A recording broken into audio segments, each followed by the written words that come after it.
And Petuashte, Chantewashte Nape Chusapi, Genie Havanamachiapi, Isantioyate Matansto. Good afternoon. I greet you all with a good heart and I extend a handshake. I'm Jeannie Hovland. I'm a member of the Flangeru Santee Sioux tribe, and I serve as a vice chair of the National Indian Gaming Commission, and I will also be moderating today's virtual event. We want to thank you all for joining us for the NIGC special emphasis, Combating Human Trafficking, a Call to Action, and for honoring January as Human Trafficking Prevention Month. So to begin today's program, it's my honor to introduce my colleague, the NIGC Chairman, Sequoia Simmermeyer. I want to thank him for his unwavering support and leadership on combating human trafficking in the tribal gaming industry. Mr. Chairman. Thank you, Vice Chair, and welcome everyone. My name is Sequoia Simmermeyer. I'm from the Coharie tribe and honored to serve with my colleague on the commission, Commissioner Hovland. I want to thank everyone, thanks to everyone for joining us today for this special emphasis discussion that we're having. And for those of you supporting the January 11th Wear Blue Day, this is the third year that the NIGC has hosted a virtual dialogue during the month of January on the topic of combating human trafficking. So we're very glad you joined us this year. As many of you know, since 2010, January has been the presidentially designated month as Human Trafficking Prevention Month. It's an opportunity to educate the public about human trafficking and the role that everyone can play in preventing and responding to human trafficking. At the NIGC, along with many parts of Indian country and the Indian gaming industry, we've been actively engaged in education and awareness for several years now. The Vice Chair is going to share more about our agency's resources and activities later during this session. Today's going to be an excellent opportunity that we're grateful for at the NIGC to hear from tribes' perspectives about the actions they've taken to help ensure that their communities and their patrons and their employees feel safe and prepared to recognize and respond to human trafficking in the gaming operations. I want to especially thank Chairman Macaro from the Pechanga Band of Luiseño Indians for the comments he's going to provide now briefly at the start of our discussion, and for the other perspectives that will be shared during our call today. I want to briefly say that Chairman Macaro has had a lifetime of service to his community, and he's an active and as a tribal leader at the national and local level. He's an essential part of modern tribal governance and leadership, not only within his own community, but across Indian country. And he's recently, in addition to serving as longtime chair of his community, was elected to be the president of the National Congress of American Indians. His success in his community's work across many issues is well known, and so we're very appreciative and happy to have him joining us today. So with that, Chairman Macaro, I'll turn the floor over to you. Thank you.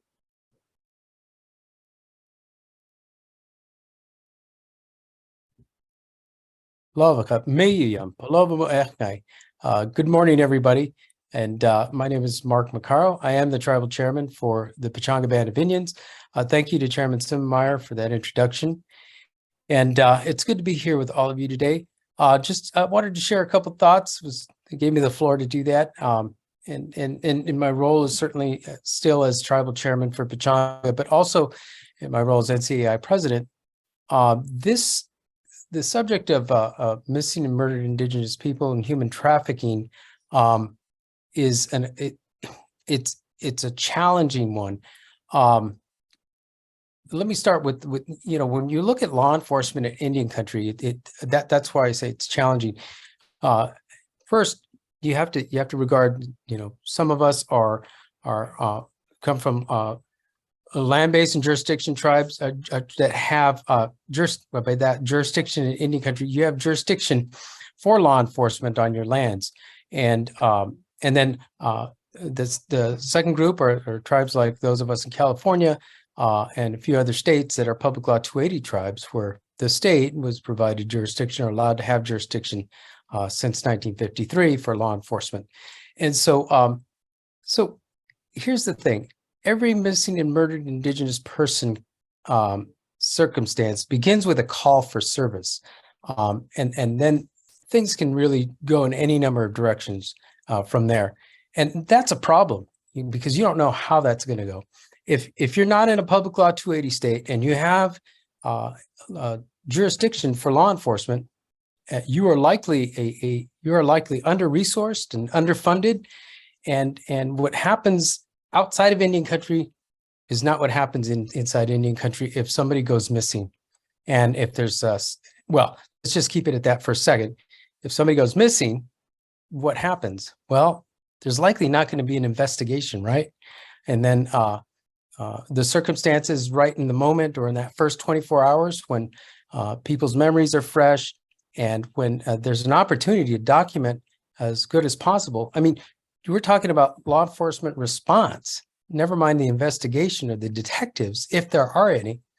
That initial response might be an hour away, and in some places 2 or 3 hours away. And on a reservation with 2 or 3 million acres, it could be the next morning if there's a response. So that's a big deal. So by the time cases become a case, you know, in the MMIP world, things have gone cold, and then that's where everything has been focused. And let me just say, for the last, you know, through the last 2 VAWA reauthorizations, there's been a lot of focus on trying to do something about the MMIP circumstance situation. Far too many of our people have gone missing, and it's like nobody was paying attention. Well, we're paying attention now due to all the strong work that has happened with VAWA and the focus on MMIP. But now we need to improve this situation now that we have focus. And so here's a real opportunity to do that. I think some of the information that's being shared today goes a long way toward, you know, saying, coming out of our silos, putting information on the table and beginning to go across our usual compartmentalizations and start to share information on things that work in ways that can be, that we can improve the situation of missing and murdered Indigenous people among us and from within our communities. I just want to highlight too, though, that in a public law 280 state, it's no circumstance it's all that much better, because the law enforcement response for a tribe in a 280 state is going to depend on the relationship that the tribe has with a sheriff in that particular county. In California, there's 109, 110 federally recognized tribes. There are 58 counties in California, and I think some 35 of those counties have tribes in them. So they're based on the personality of each sheriff in that county. Just in this state alone, there are going to be 35 or so different non-standard responses to this circumstance. And from what we've heard, from what we know, just in the state alone, that response is all over the place. And that's just not good enough. And so what can we do? In many cases, we take these circumstances into our own hands and try to make the best out of the situation and the tools that are in front of us. And I think that's an example, one of the things you're going to hear today. You know, I know in some of the large land-based tribes, there have been examples of, you know, where the response has been poor, that tribes are beginning to also do something similar where they take things into their own hands. And I don't mean, you know, like vigilantism or anything. I'm talking about, you know, addressing issues in situations in the moment, especially in that first 24 hours when things really critically matter. So there's so much to learn, there's so much to do, but ultimately the big picture is, how do we make this whole law enforcement and MMIP thing, bring them together so we have a cohesive and global solution for all of Indian country, ultimately, that is not under-resourced, that is adequately and beyond resourced, and that response shouldn't really differ whether you're on or off reservation, and that our people no longer go missing. So thank you for the opportunity to make a few remarks on this, and I will go ahead and yield the floor. But good luck, everybody, and Happy New Year. It's good to see everybody that's on this call so far. Thank you. Thank you, Chairman Maccaro. What an honor to have you open and share your words and your remarks today. And, you know, absolutely, we tend to work in silos, and I think it's often not intentional, but from busyness and not always knowing who to reach out and when to reach out. So today is part of breaking down silos and sharing information with what we know. We have two great speakers that will share information and what they know, and are willing to continue this dialogue with you afterwards, so that this isn't just a one-time conversation, but hopefully the start of continued conversation on this very, very important topic. We're going to go ahead and continue to move forward on human trafficking and a call to action. Human trafficking is a crime, and it involves exploiting a person for labor, services, or commercial sex. There are a lot of words that we use when we talk about combating human trafficking. Commercial sex is when sex or a sex act occurs in exchange for something of value. And we typically think that means money. And money is definitely something of value, but it could also mean something such as food, a place to stay, or exchange for drugs. It can mean several different things that are of value. Today, we are going to be focusing on sex trafficking. The definition of sex trafficking is when a commercial sex act is induced by force, fraud, or coercion. And those are the key words in what sex trafficking is. Again, force, fraud, or coercion. And you'll hear about some real cases today where you'll hear circumstances of all three: force, fraud, and coercion. However, if there is a commercial sex act and the victim is under the age of 18, it is sex trafficking, even if there is no force, fraud, or coercion. So keep that in mind also. Human trafficking has become a multi-billion-dollar criminal industry with an estimated annual global profit of $150 billion. Tragically, around 25 million people have been victimized through human trafficking. And while we know this is a global issue, data also shows that American Indian and Alaska Native men and women experience violence at a higher rate than any other ethnic group in the United States. And human trafficking is one of the most severe forms of violence. The victims often endure physical, psychological, and sexual violence from their trafficker and/or from the buyers of commercial sex. The tribal gaming industry has provided an opportunity through their gaming revenues for many tribes and surrounding communities to increase important law and order programs and to help combat human trafficking. Some tribes are using their gaming revenues to create and sustain local human trafficking and missing and murdered Indigenous relatives task forces. We are thankful for the positive impact of tribal gaming revenues that help to stop the trafficking of our people. It makes me proud that tribes are leading in the awareness, education, and action to ensure that their communities receive training and education on human trafficking. Because human trafficking can take place anywhere and at any time. The message today is not that human trafficking is prevalent in the gaming industry, but that all businesses and all communities must be part of the solution by providing awareness through training and education and developing industry best practices to help prevent and end human trafficking. As an agency, the NIGC began developing partnerships and training on human trafficking in 2017. In 2022, we developed training specific to identifying and safely responding to human trafficking indicators in tribal gaming operations. Over the last 2 years, we've hosted and participated in several panels and trainings on combating human trafficking through extensive collaboration with many of you here on the call, with our tribes, tribal gaming operations and commissions, as well as our federal partners at the Department of Homeland Security, the Blue Campaign and Investigations, the Bureau of Indian Affairs Office of Justice Services and their Missing and Murdered Unit, as well as local tribal and BIA law enforcement and drug enforcement agencies. In addition, last May, the Department of Homeland Security, in partnership with our agency, the NIGC, the Bureau of Indian Affairs, and Treasury, published a free online toolkit on combating human trafficking in the tribal gaming and hospitality industries. I'm going to show you now how to access this resource as well as several other wonderful resources our agency has. Michelle, can I have you queue up the website? Thank you. So if you put nigc.gov, you'll come up to our website, and then you'll go to commission, and it'll drop down. You go to human trafficking.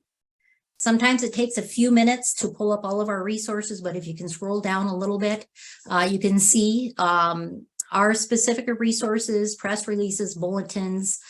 We have a fantastic human trafficking resources pamphlet that Michelle is highlighting. This is a living document, meaning that we are constantly updating this as we learn of new national resources, as well as if we come across resources that have gone away or sunsetted. So we are always trying to keep this updated, but it provides resources on trainings, victim services, initiatives that are out there that we're aware of. And we want you to access this, to share it, to print it, to post it. It's there, it's free and available. And then next, I want to highlight and have you click on the Department of Homeland Security Blue Campaign Toolkit that I just mentioned. Was created earlier this year with many of you on the line, your input. Thank you for that.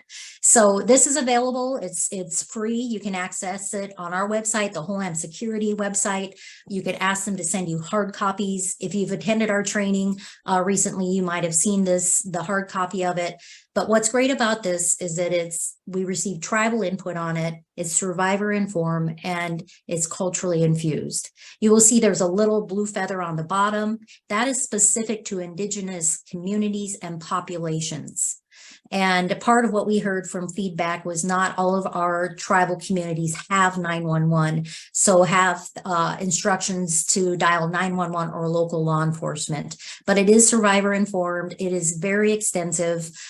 We are grateful for the collaboration with our tribes, as well as the Department of Homeland Security, who published this, and will continue to update it. So again, that's free, and I wanted to highlight that. We can go ahead and go back out of there. Thank you, Michelle. So moving on along, we have a lot to get through today. Please feel free to scroll down anytime. Just like our conversation today is recorded, we will have this posted on the same website under human trafficking, as well as the last 2 years where we've had these virtual dialogues. We look forward to continuing to work with you and your communities in the new year on combating human trafficking. It is now time to introduce our first guest speaker, Mr. Juan Sanchez, of whom I've become acquainted with over the last few months. And in the visits we've had, I quickly recognized that with his experience and expertise, it was vital to include him to our conversations on combating human trafficking in the tribal gaming industry. Mr. Sanchez is a 23-year law enforcement veteran, having served in local and tribal related fields. Juan has worked as a community service officer for Mount San Jacinto College Police Department, and as a police officer in the Ellsworth, Kansas Police Department, San Bernardino PD, and the Pechanga Tribal Ranger Department.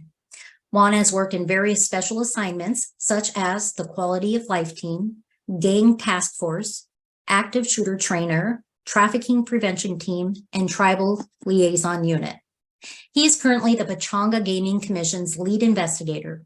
Juan's investigative unit and fraud detection unit uses data analytics and cutting-edge technology to detect, prevent, and identify known criminals on the casino property.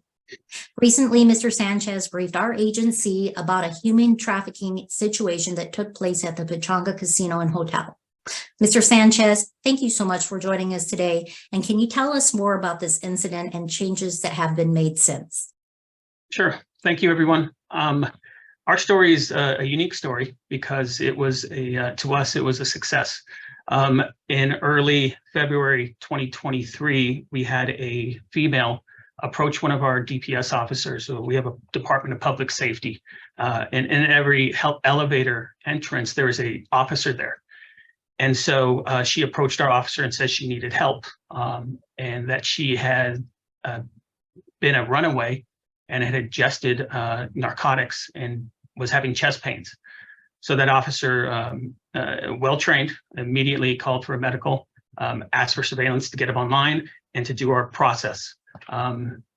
What we did find out, unfortunately, was this young female was 17 years old, had arrived at our casino with a older gentleman that she didn't really know. Later on, we also learned that she was a runaway from a halfway house for the past 6 months. So based on some interviews, she had admitted that she had been missing for 6 months and had met some individuals on the streets, and they had been taking her to different locations, several other casinos. And when she arrived at Pechanga, she saw an opportunity to ask for help. And fortunately for us, we had the tools and the manpower to help. Like I said, she was 17 years old. These gentlemen were, back up real quick. The one gentleman brought her to the casino to introduce her to another gentleman who he described as his boss. They stayed the night. She was unaware that she was going to stay in a hotel. She was provided and ingested narcotics. And because she had chest pains, we immediately started our investigation with medical. And from there, we immediately called our partners in law enforcement.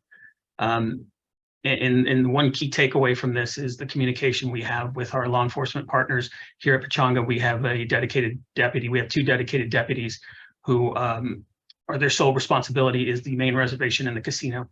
And because of those relationships I have with them, at the time they reached out, the deputy who was assigned that day, he reached out to me and says, "Hey, we have this situation going. I need you to have your surveillance team and utilize all your tools to help me because we're going to start this investigation. And this is a big deal." And as always, anytime our guests are in danger, employees, and the reservation as a whole, I'm going to do my best to utilize every tool and every resource I can to prevent anything from happening on our property. So with that communication, we began to utilize facial recognition software that we have. We started utilizing license plate readers. We started gathering information on the individuals involved, who they were, their names, their faces, the vehicles, their location. We gathered some information from the victim. She was able to give us some slight information, but she didn't have it all because they used some fake names. And so from there, we really, that's where the partnership and the relationship, the line of communication became very important. I pride myself on being an open book with my partners here with Department of Public Safety and the Ranger Department and the Sheriff Department, the local PDs that are in our area. For over 20 years, I've had a relationship with individuals who are now in positions of authority as far as within their departments, and we have that relationship. So I was able to immediately utilize those resources, communicate, and start gathering accurate information, critical accurate information for law enforcement. During this process, search warrants were written, vehicles were searched. So it was a very fluid investigation.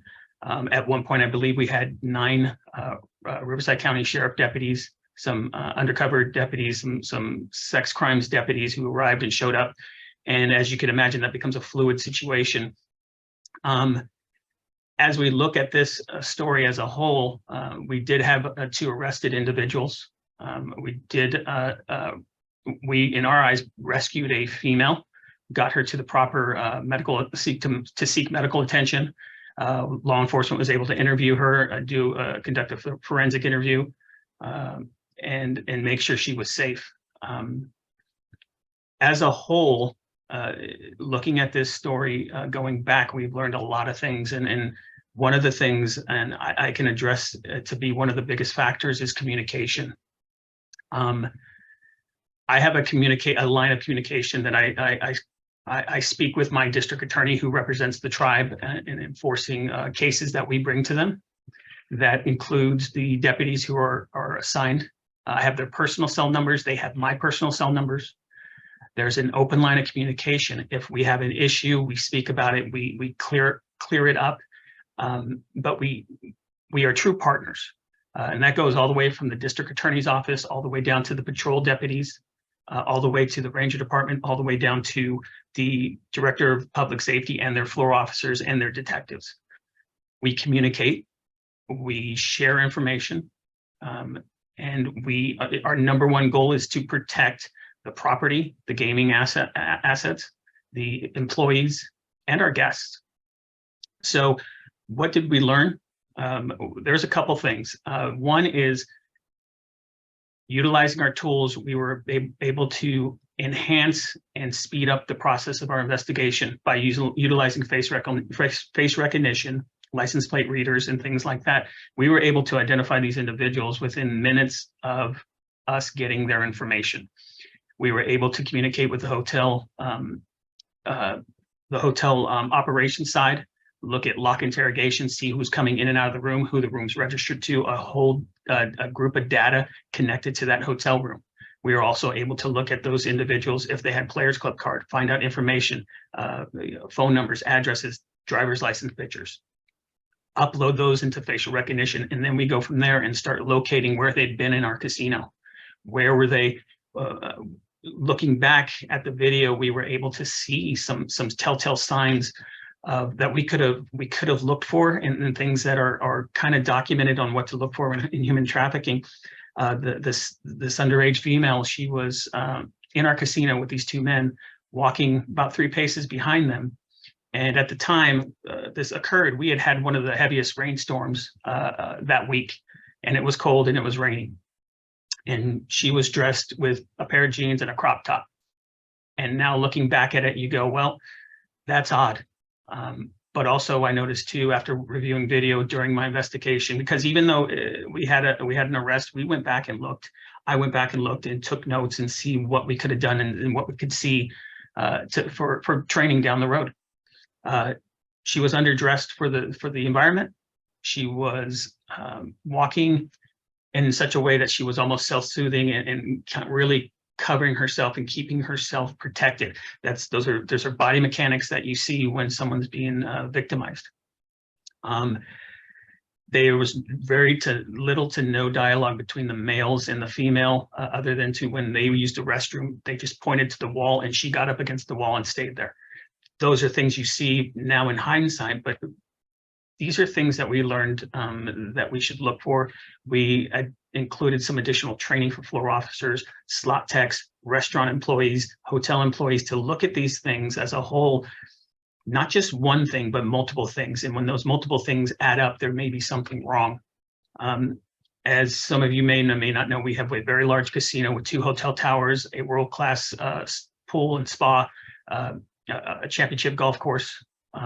So we are a mecca of families and people coming to our property.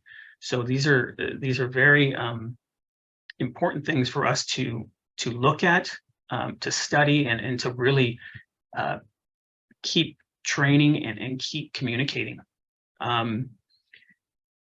There's so many variables. The one thing I will say is what we did go out and do, myself, the Department of Public Safety and law enforcement, we got to meet with the halfway houses, resident locations outside our community that have these vulnerable individuals, and communicating with their leadership and said, hey, if you have a person who flees your location, let us know so we can put them in face rec in case they're victimized or they're taken from your location and they're brought to our casino. We want to make sure that we are able to be proactive.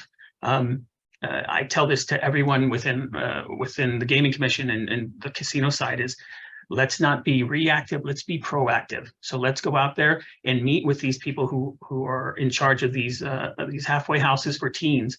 Have them communicate with us. If they're missing an individual from their residence, please send us a photo so we can put them in our system so that they're not here hiding or they're not here being victimized.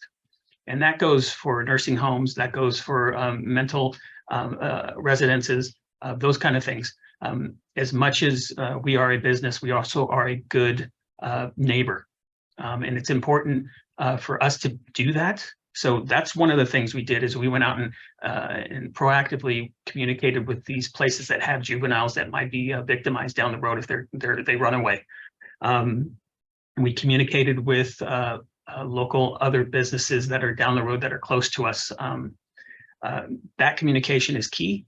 Having quarterly meetings with law enforcement where we bring them into our casino and say, this is our technology, this is what we can do, communicate with us, show us who your bad guys are. So now law enforcement will send us a list, a flyer with individuals who are known sex offenders, who are known traffickers, who are known criminals that are violent, that are selling, manufacturing drugs or guns.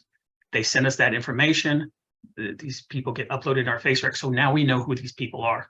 And again, communication is key. We've learned a lot through communication. The other thing we've learned is working on perishable skills.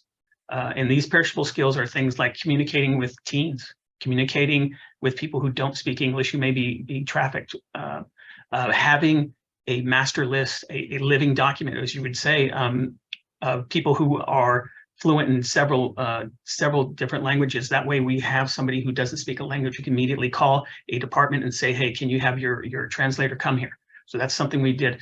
Another thing we started to do is learning how to talk to adults is tough in this world. Learning how to talk to teens, someone who's a father of 2 teens, and anybody who's watching has teenage kids. If they're victimized, they're difficult to talk to, and they're in a state of fright, and they're panicked. Learning how to communicate, tactical communication is key. Verbal judo is old school, but learning how to communicate with the guests. And if it's a situation where there's a possibility that someone's being victimized, there's a way to do it. There's a way to communicate and to be empathetic, be sympathetic, but also gather information and do what you can to protect that person. And kind of touching on training is real-time training. We will do scenario-based training.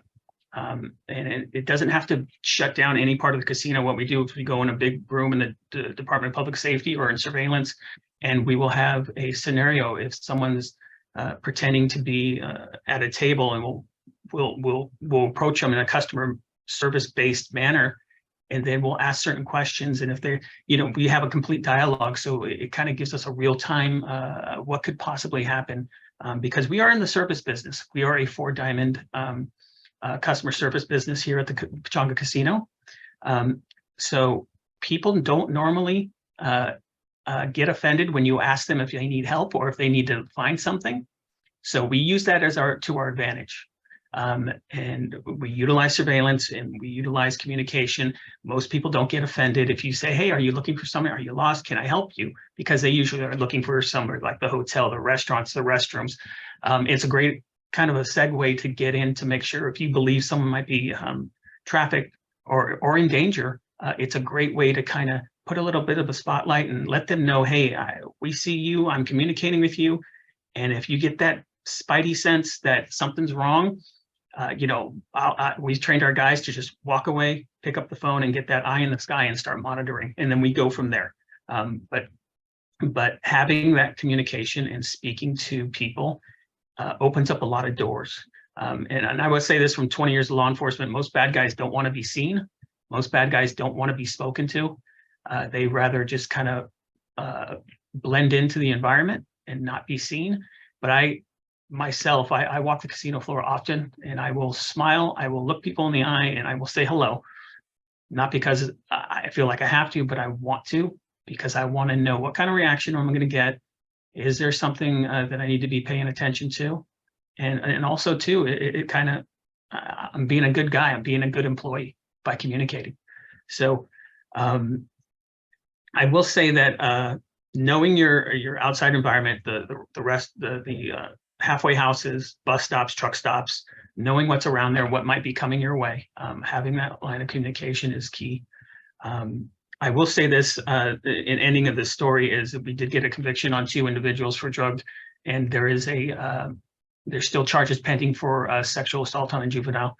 As many of you may know, that those kind of charges are very difficult to apply to a case.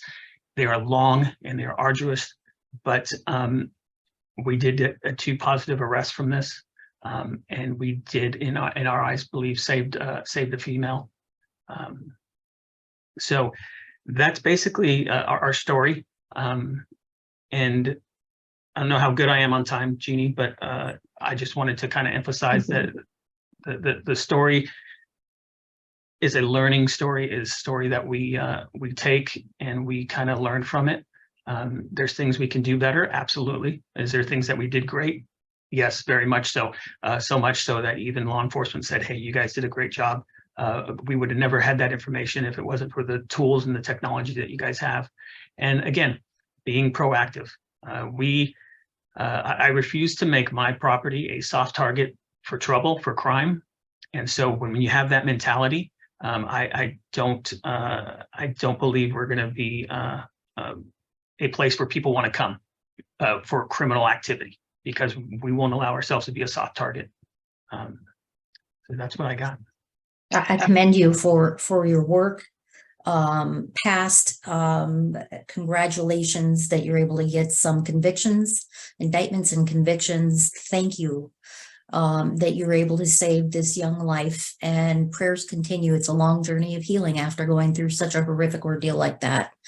What I heard a lot was communication, collaboration, action, and how important that is, and breaking out of those silos, as Chairman Maccaro talked about. I mean, those silos aren't only on a national level, they're very local also. And you've broken those silos and had that line of communication. We talk about in our training on human trafficking, specifically in the gaming, if a casino is able to rescue a victim and the victim's willing to get help, there's a small window of time from rescuing that victim to getting either law enforcement or victim services to help that victim and to move that forward, because of the fear that the victim has that they're going to get in trouble, they're going to get caught, there's going to be serious consequences. So having that established point of contact, those relationships, so that victims can get the immediate help that they need and deserve. I commend you for all of that. And to our audience, we both Juan and our next speaker who will be coming up have said happy for you to reach out to them directly, to them to share their resources, their best practices. This is something that we all need to be part of and working together and learning from. So Juan, I thank you. We are going to have question and answers at the end. We just want to make sure that we allow both speakers to be able to share their story, but we do want to hear from you. So continue to put your questions in the Q&A, not the chat, but the Q&A pod. Juan will be back with you shortly. We're going to go ahead, and I want to thank you again, and thank you to Chairman Maccaro for his leadership in supporting the efforts there. We're going to go ahead and move on to our next guest speaker. I'm very honored to introduce Mr. Dave Valpondo. Over the last 3 years, I've had the opportunity to work with Dave and get to know him, and I have such great respect for him. He is a 37-year law enforcement veteran, having served as a police officer in Richmond, California, and as a special agent with the California Attorney General's Department of Justice, serving in both the Bureau of Narcotic Enforcement and the Bureau of Gambling Control, where he served as the special agent in charge of the Bureau's Southern California offices. Mr. Valpondo currently serves as the executive director of the Pokagon Band Gaming Commission for the Pokagon Band of the Potawatomi Indians of Michigan and Indiana. Dave also serves as a vice chairman of the board of directors of the Tribal Gaming Protection Network. And the Pokagon Gaming Commission, kudos. They have been working very diligently on combating human trafficking, and they have developed very robust resources for employees and the community, and they provide annual training to gaming employees and regulators. I've been able to participate in one of their kickoff events for their annual training on human trafficking. Last year, however, the tribe and commission worked with local stakeholders to take a bold step of action. And Dave is going to share more about that now. So welcome, Dave. I'm glad to have you here. Thank you, Jeannie. And I don't know if my camera's on. The camera's not on yet, but we can hear you. You can hear me. Okay, that's a good We thing. can hear you. We can't see you. Well, There in you my are. case, that would be a good thing. Now, Before I start, I really want to applaud your passion on this topic, Jeannie. you managed to move the needle in the right direction by raising awareness to a very important topic, not only in Indian country, but in the nation as a whole. And also to illustrate the point that Juan just made about relationships, I want to make sure that I give credit where credit is due. So our initiative, Pokagon Band Gaming Commission, related to human trafficking, really began with our enlightened casino management, making that request of the Gaming Commission to add emphasis in this area. So it starts with leaders, perceptive leaders, recognizing that there's an issue and asking for help. And then our absolutely dedicated, passionate tribal police officers with Pokagon Tribal Police Department, led by Mario Redlegs, Chief Mario Redlegs. He's just taken this the whole topic to an entirety another level. In the foresight and support of our tribal council, led by our tribal chairwoman, Rebecca Richards, and last but not least, the support of our gaming commission staff by our 3 gaming commissioners here at Pokagon, all of whom are band citizens. And it's that collaborative, that collective, and that passion that accounts for some of the success that we've had in this area.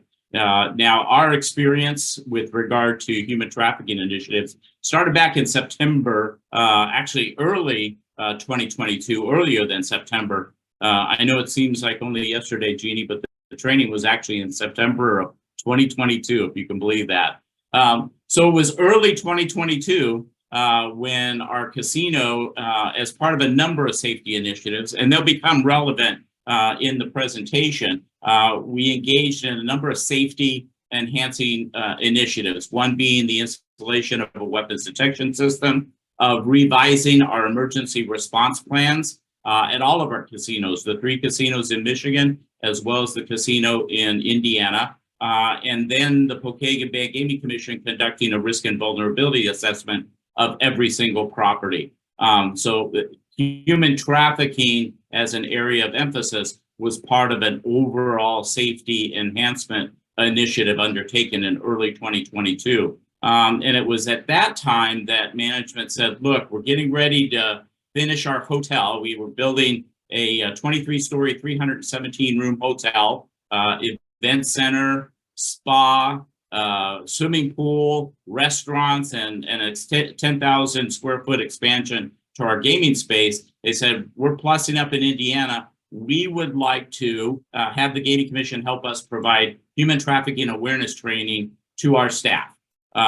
So we leverage the outstanding resources that NIGC has mentioned, that Jeannie just mentioned in her presentation, as well as resources from Department of Homeland Security's Blue Campaign, and put together a 4-hour training for all of our casino staff.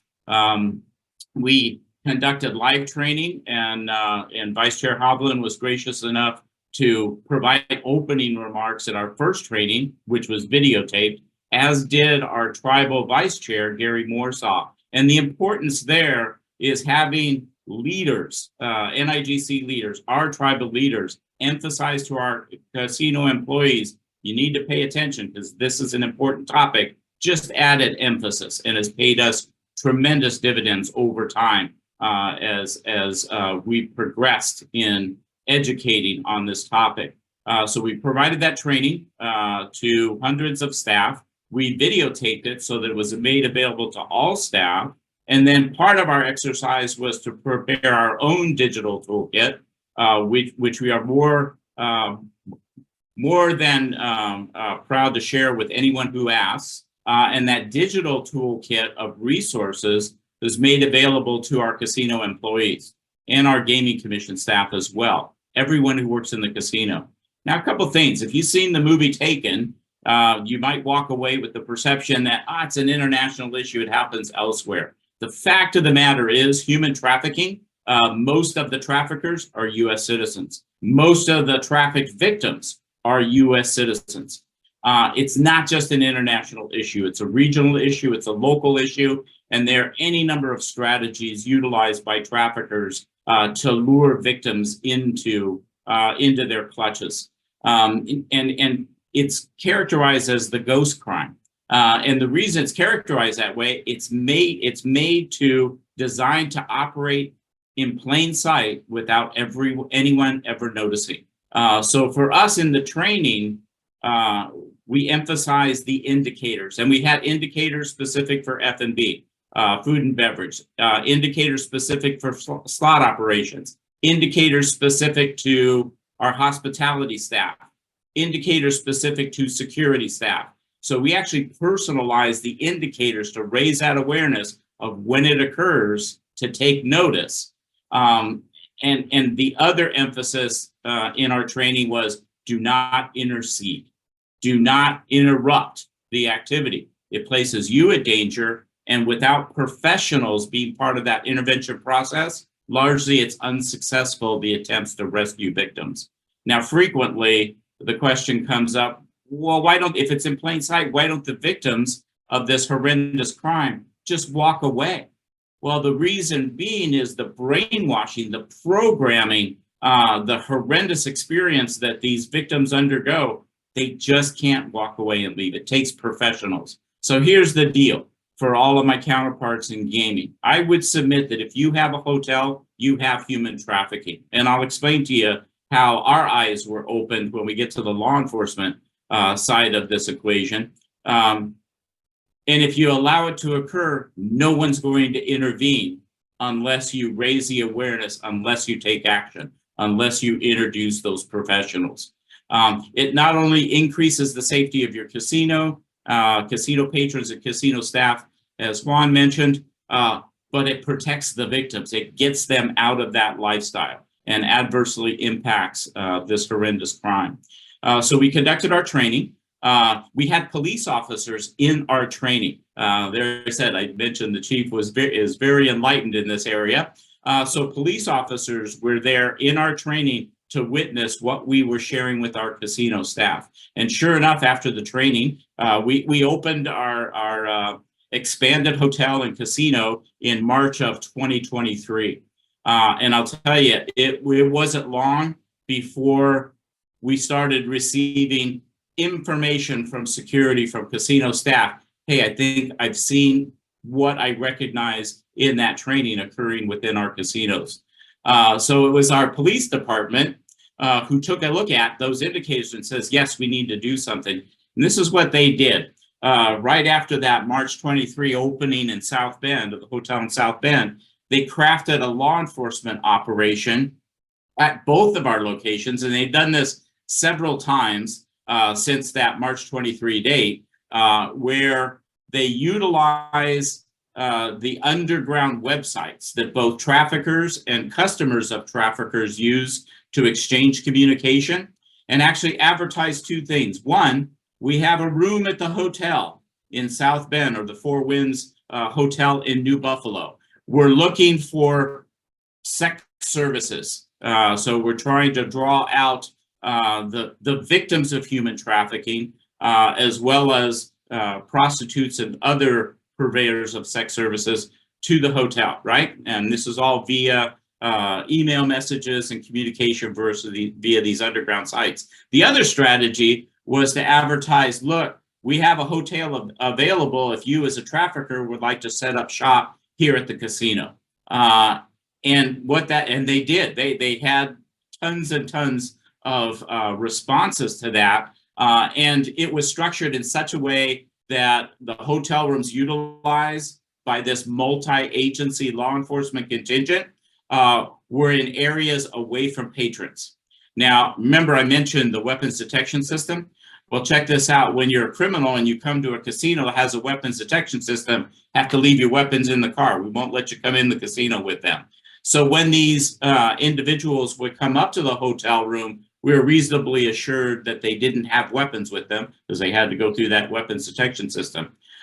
In consultation with the prosecutors, they said, look, via the text traffic that you've had, you just need to confirm that the person shows up is the person you've been engaging. Probable cause for arrest is already there. So the arrest went down, minimal issues, escorted through the back into a waiting police car, and off to jail they go. Very successful law enforcement operations. Numerous individuals have been arrested in the several operations that have been conducted. And the question is, any human trafficking victims? Yes. So the law enforcement agencies involved in this activity invited the Michigan Human Trafficking Task Force in the case of our Michigan properties, and the Indiana Human Trafficking Task Force in the case of our casino in Indiana to work with them.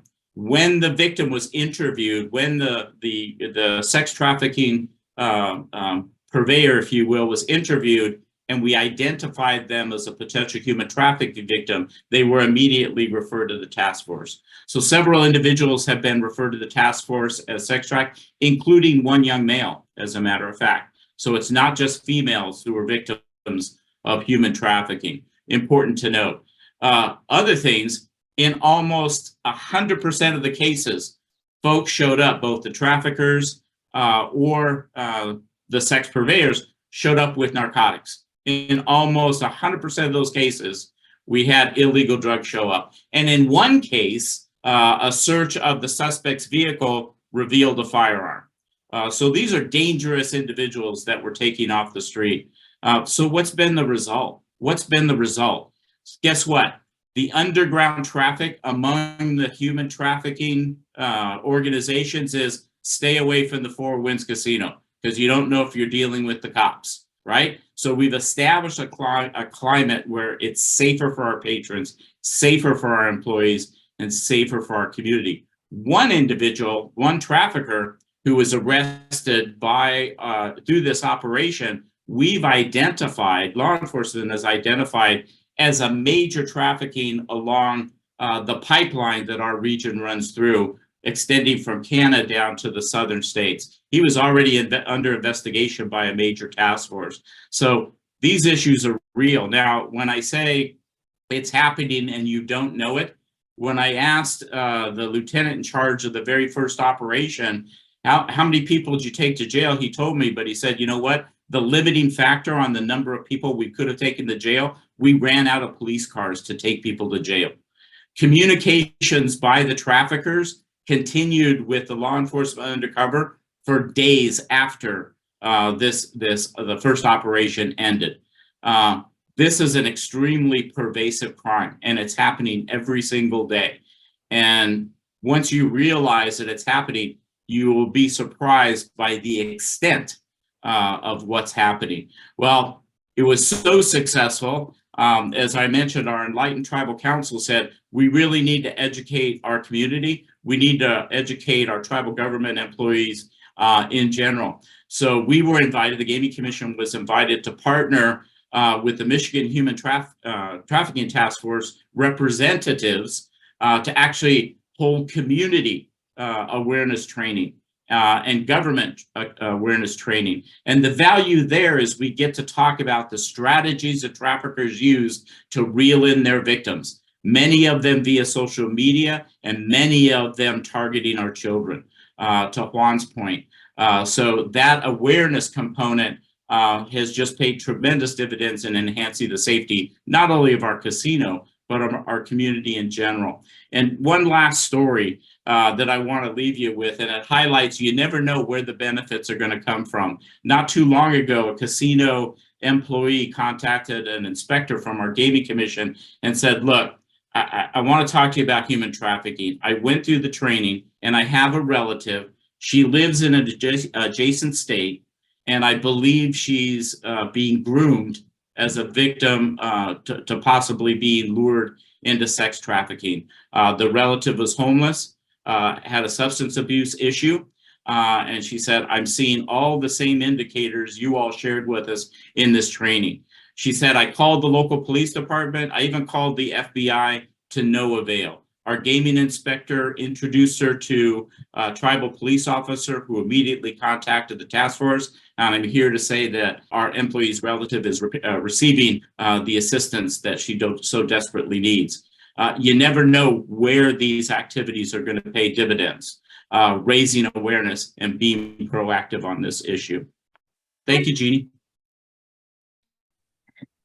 Thank you. I went off because there was a little connectivity and I think that helped a little bit. It might have been on my end, but message strong and clear. I commend you, the commission, your tribal law enforcement, tribal leadership, on wanting to make sure that your community, your patrons, your employees know that there is zero tolerance there, and that you want the community to feel safe, to be able to come and enjoy themselves and know that you're on top of your game. And so I commend you for that. And that kind of dispels a myth where not just specifically gaming, but some businesses don't really want to talk about human trafficking out of fear that it could be bad for business, when it's the exact opposite. I think that there's still a lot of education to be done, but people are understanding that human trafficking, one, what is human trafficking? It's not just what we saw in the movie Taken.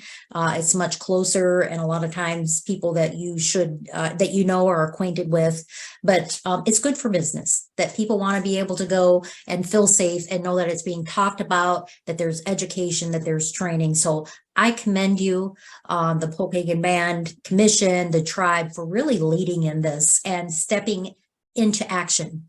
And I think what it shows is that when you provided that opportunity, there was definitely interest in these bad actors to try to perpetrate, and the connection between the human trafficking and other illegal activities that took place that often go hand in hand.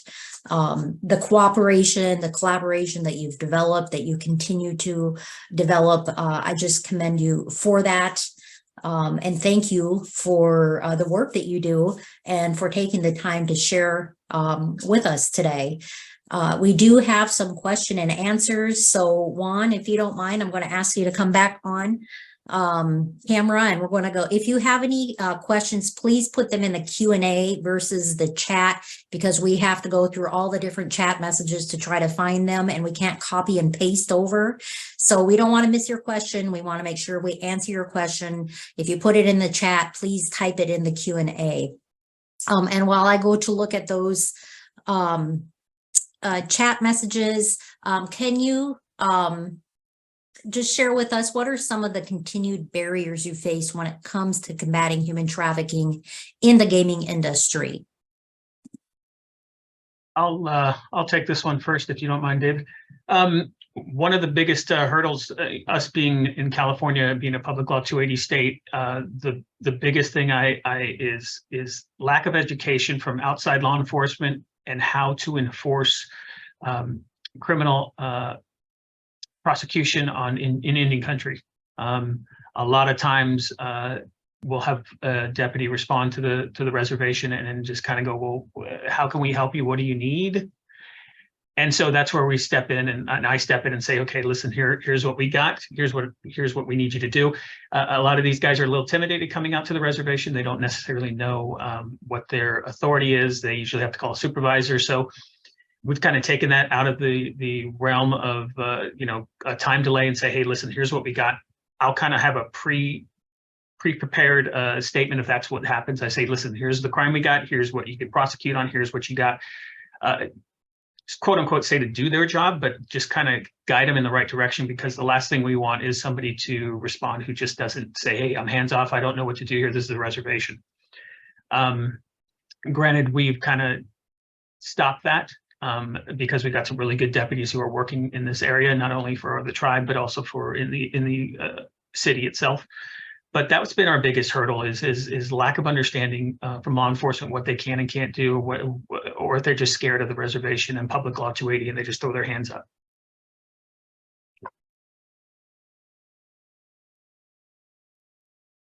Yeah, if I could add one thing to that, for us, the biggest challenge has been staying abreast of the changes that human traffickers use in perpetrating their crimes. As with any crime that presents a large revenue potential, once you find one effective law enforcement strategy to impact that, or awareness strategy, the criminals will change up the strategy, bring it new.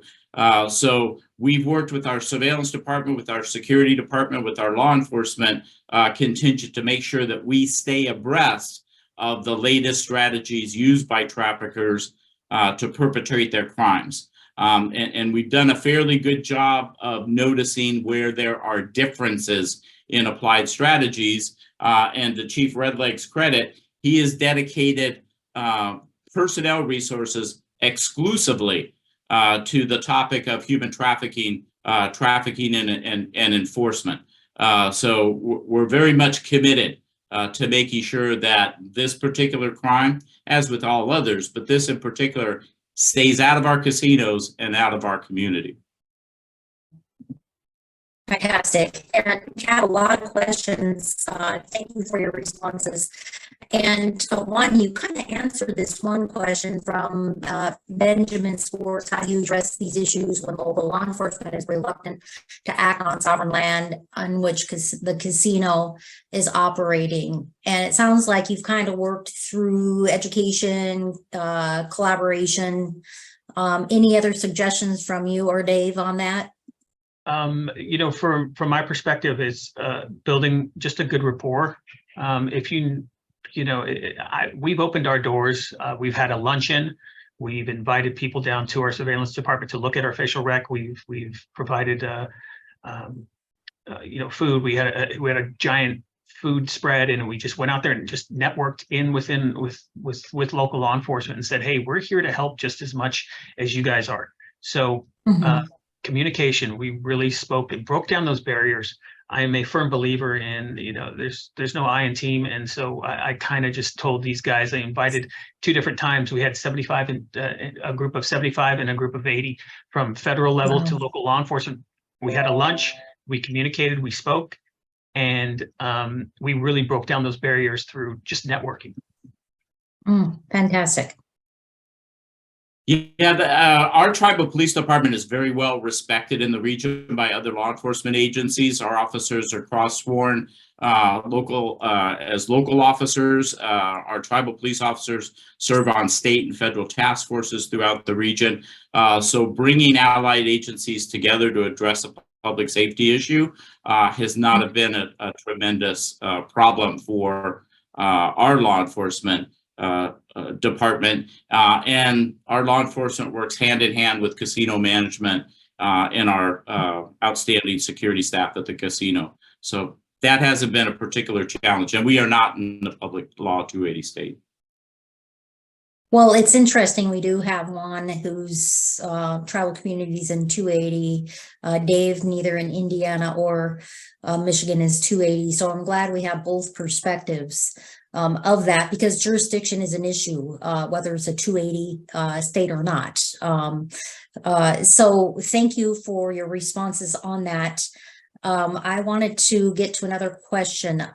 This would be for the Gaming Commission.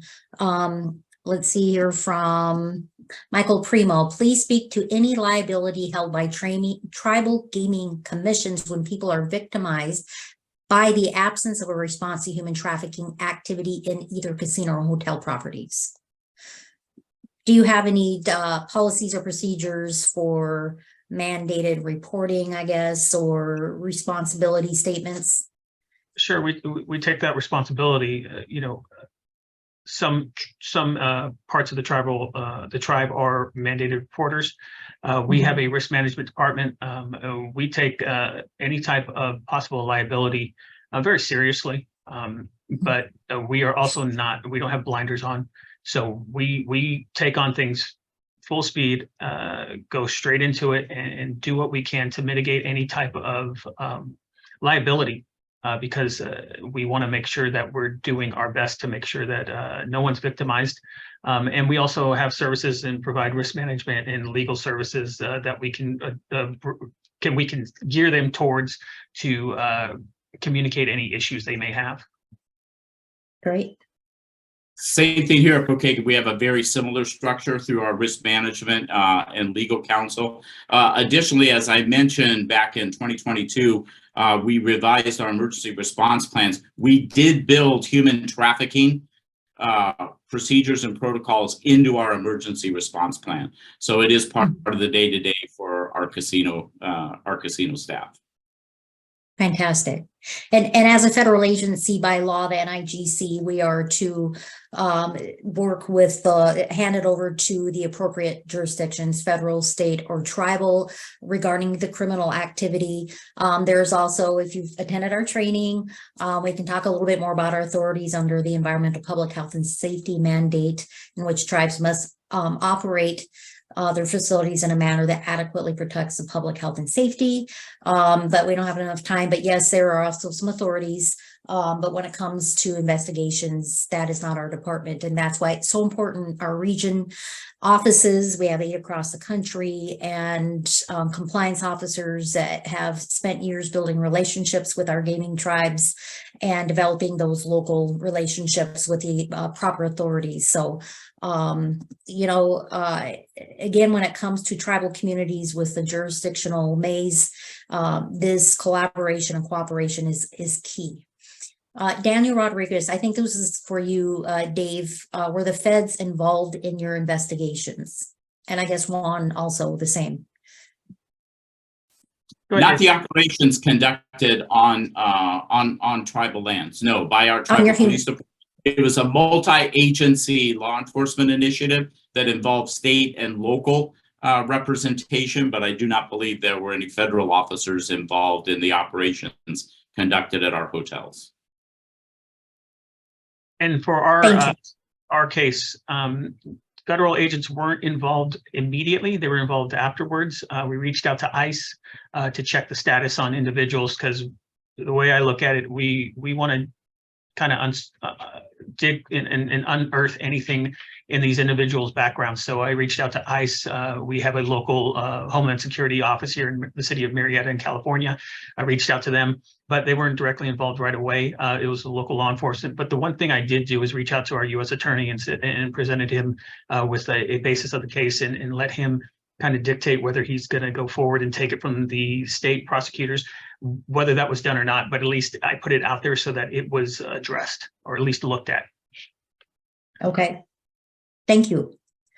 What resources do you offer for the victim, culturally relevant? Are there a missing, murdered Indigenous person in your area or on your task force? So are you aware of any victim services programs? Do you work with them or task forces in your community? Yes. So we have anybody who is a tribal member. Also, we utilize the tribe's resources for any type of victimization. Task force, yes. I'm in constant contact with Human Trafficking Task Force, Terrorism Liaison Unit, Riverside County's Special Enforcement Team, Riverside County's Gang Enforcement Team, and the DA's Special Investigation Unit regarding, we have the Riverside County DA has a special investigative unit from the DA's office that only handles tribal related stuff, incidents, I should say, in Southern California, Riverside County. So I'm in communication with that unit. So again, it's a wide net that I cast, or at least I've kind of tried to cast, to have a resource in every angle. Fantastic.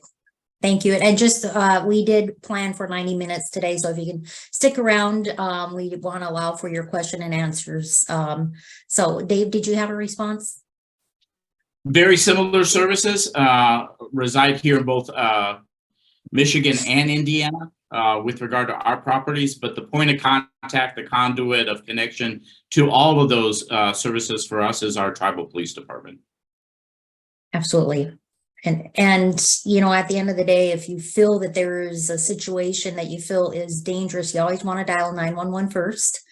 In our training that our agency has been hosting, we've hosted several. We have one coming up next week, where Tribe is asking us to talk about our combating human trafficking and some other preparedness topics. It's so important to have the local community stakeholders present for those trainings, because we share what we have, but it's really up to the local communities and programs to put the wheels on the training and to keep it moving forward. So that's an excellent question. Try to find out, you know, there are a lot of grassroots human trafficking and missing, murdered Indigenous person task force. There are a lot of states that now have developed an MMIP task force to address this. So it's really important to find out. We can share what we know, Dave and Juan, from their community, what we know on the federal level, but really try to find out what are those local and state services that you have available too. Have you considered, oh, here's a question. Is an escort considered a human trafficked individual? Either of you want to answer that, or would you like me to? It's kind of a tricky one, at least in California, it's tricky. Are they victimized? Most likely. Are they a willing participant? That's something that has to be investigated. So again, it branches off into different subsections. I would say most times there's some sort of coercion, and maybe by force, but it's something that has to be investigated. Yeah, I agree. And that's one of the reasons that our police department always brings the Michigan Human Trafficking Task Force professionals or the Indiana Human Trafficking Task Force professionals for that state, because it really does take specialized interviewing techniques with the potential victim to get down to exactly what dynamic is occurring and whether or not that individual can be considered a human trafficking victim or someone who's involved in the commercial enterprise voluntarily to their own benefit. Thank you. So, and for those of you who joined us early on, commercial sex is when there is a sex act or sex in exchange for something of value. That can be money, but it can be food, shelter, drugs, what have you. And human trafficking is when there's force, fraud, or coercion. When commercial sex happens under force, fraud, or coercion, then it is human trafficking. However, if the escort was under the age of 18, it would be human trafficking. So that's a good question and kind of goes back to what we shared earlier. It's a clear-cut definition, but when you get into the investigations, it takes a lot more work to really define, and a lot of times because the victims don't realize they're being trafficked, or they're afraid to share that they are. Have you considered doing CJIC, not certain what that stands for, training in local law enforcement? Anybody know what CJIC is? CJIS training? CJIC. That's CJIS? So do you know what that stands for? I believe it's CJIS is a criminal investigation. Oh, CJIS. I believe so. Yeah. That's what they're asking. I'm not sure if you can restate that and type that out, what that is, that kind of training. Juan, do you have anyone who puts on public law 280 training? If so, can you respond to that, or we can try to get that information and follow up also. So that training is, I guess I'm not certain what kind of training. Human trafficking training, or if you can send us a message on that and clarify. But Juan, I don't know if you want to try to answer that, or if we need a better clarification on that question. There is a thing called CJIS. I don't know if it's the same what they're trying to relay, but CJIS is a criminal information justice system access portal. I'm not sure if that's what they're referring to, but oh, here it is: criminal jurisdiction in Indian country. Okay, so okay, what I was referring to is an access portal for kind of like NCIC and CLETS for tribal communities for access to it. So this is not the CJIS, but the criminal jurisdiction in Indian country training for local law enforcement.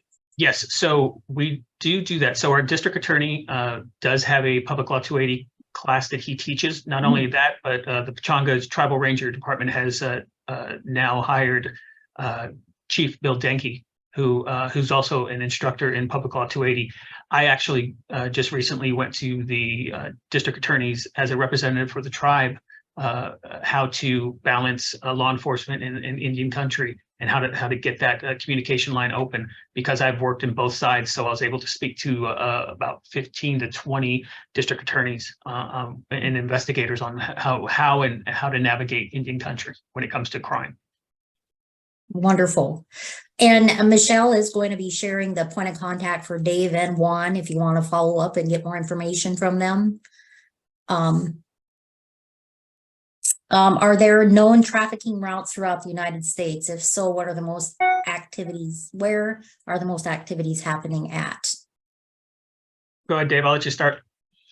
Well, we know for a fact, based on the research and the data obtained from the National Human Trafficking Hotline, as well as Polaris Project, that we are in a region that constitutes a major pipeline, as I mentioned, running between Canada and the southern parts of the United States. So we are right there. But as I also mentioned, it's a very pervasive problem. It's all over. And you have to think about the characteristics of a hotel in a casino that makes it attractive to human trafficking organizations. A lot of activity, a lot of people in and out, a lot of people transiting from the hotel to the gaming floor and amenities back to the hotel. It's tailor-made for a human trafficking operation to operate in plain sight without being noticed unless employees are properly trained. And there's intervention that takes place. Think about your patrons that gamble and they go to the bar, they drink a little bit. That is a ready source of potential customers.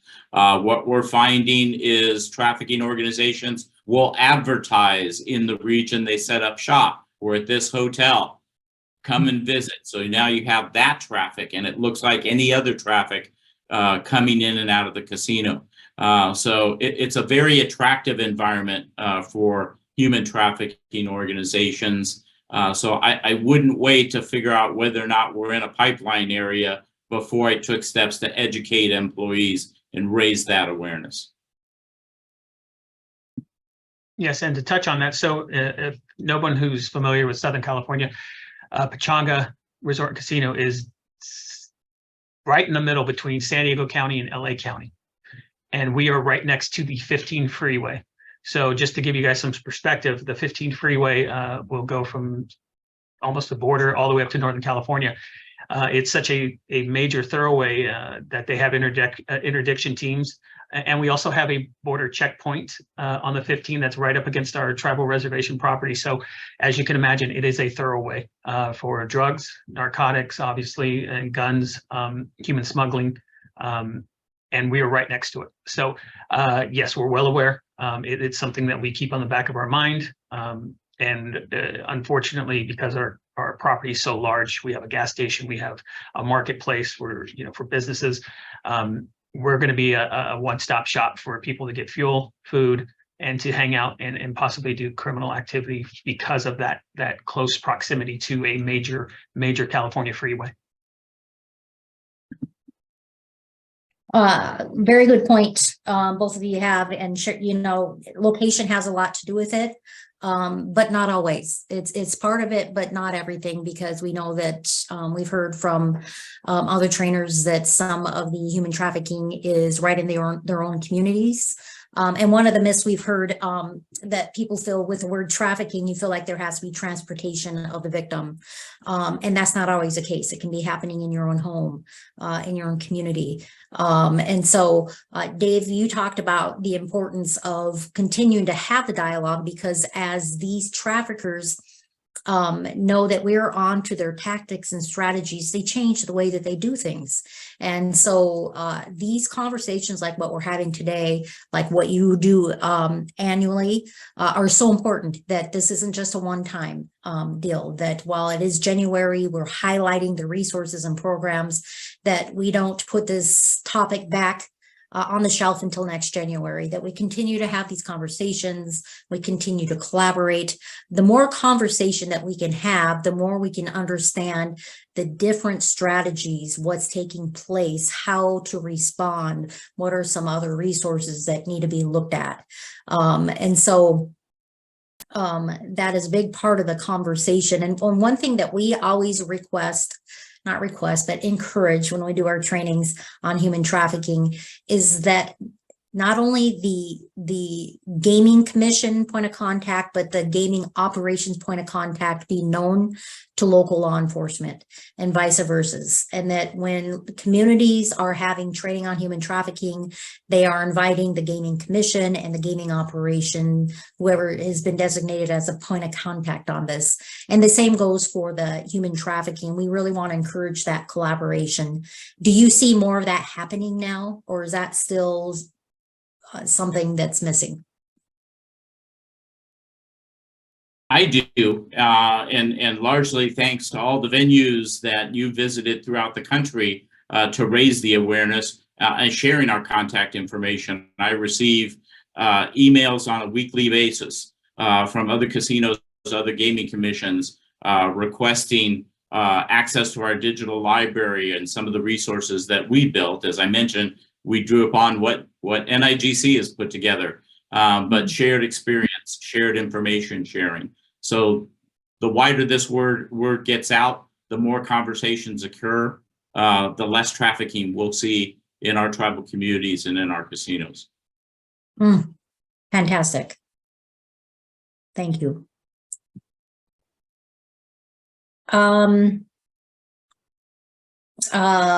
Here's James said, from one of my previous law enforcement experience, Texas is a corridor for illegal activity, but Oklahoma is a hub due to all the major highways that branch out from our state.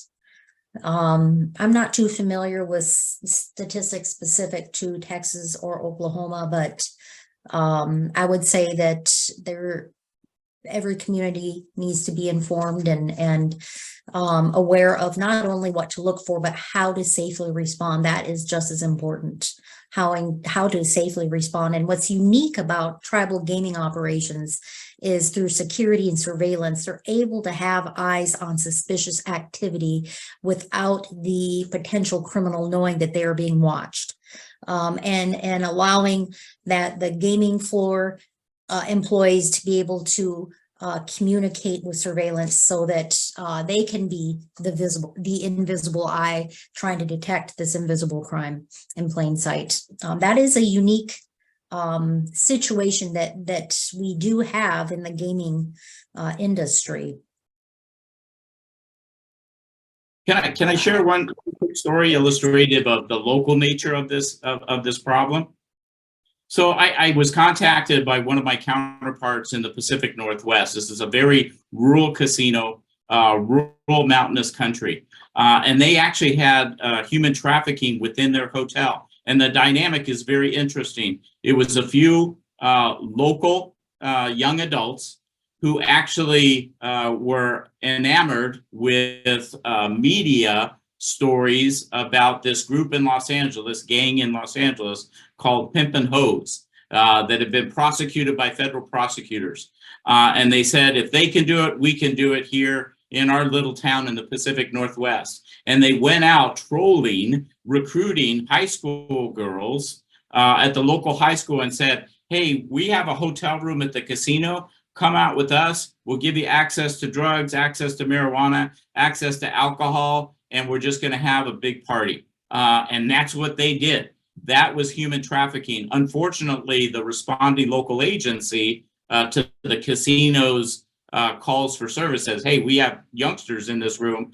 They came out and they cited the individuals for allowing the girls access to alcohol and drugs and nothing more. Parents were absolutely incensed. Wait a minute. My daughter was trafficked and all you did was write them a ticket for allowing them to access alcohol. So that's the importance of this issue. It's not an international issue. It's not necessarily a statewide issue.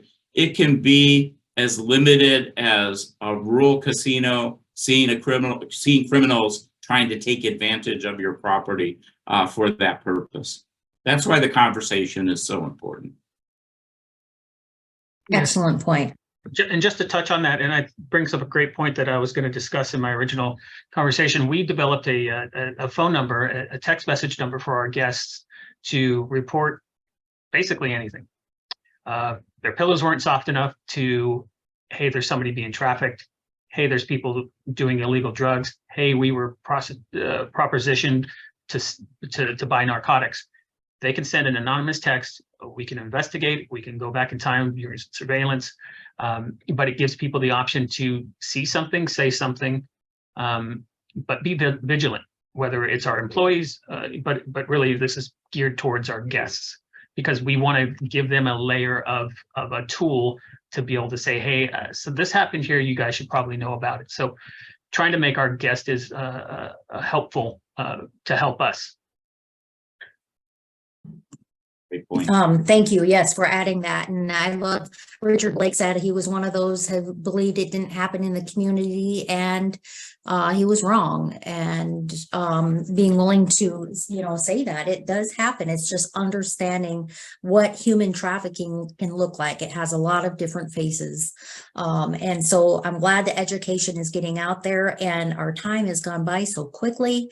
I want to allow the chair to have a few closing remarks. We had one last question about SARS, and maybe we'll type an answer there. But Dave, Juan, we are grateful for your time. I see the chairman's online with us, and our time is running out. So Chairman, would you like to have some closing words? I'll be very brief, just to join your thanks to all of the individuals who shared today, both through questions and the presentations from Dave and Juan and the Pokagon and Pechanga communities for the work that you're doing in innovation. I think that this is and appreciate the Vice Chair moderating this and highlighting over the course of many years at the agency the importance of this challenge being addressed because of its impact and potential to impact so much of society. And the opportunity that Indian gaming represents to help tackle a big challenge, a big problem like this, whether it's by leveraging innovation and technology, leveraging the capacity that's known about a governmental enterprise like the Indian gaming industry, and capacities related to the relationships between lawmakers and governance bodies and regulators and operations. It's a valuable opportunity that we have to continue to share best practices and also to continue to share the method and means by which those best practices are being promoted across the gaming industry for other parts of society. So I just wanted to close by saying thank you for that, and to everyone who joined today. Thanks, Vice Chair, for your work in this area and moderating today. I'll turn the floor back over to you. Oh, thank you. Thank you for your words and support on this. Juan, Dave, you're amazing. I cannot say how grateful I am and how much respect I have for the both of you. It takes passion. It takes a vision to make changes on a topic that once few knew about or understood. And we want this to keep the momentum so that we can continue to try to change the statistics and see an increase. And so, Juan mentioned about being a good neighbor in the relationships, in our way, it's being a good relative. And you both have been a good relative to our agency, to your tribe, to your community, to your patrons, to the employees, and to our other tribes who have reached out to you asking for your expertise, your resources. I thank you for that so much. Before we go, I do want to bring your attention to two amazing virtual events that our agency is hosting yet this month. On January 25th from 2 to 3 Eastern is our National Training Topic of the Month, Facility License and Environmental Public Health and Safety Checklist.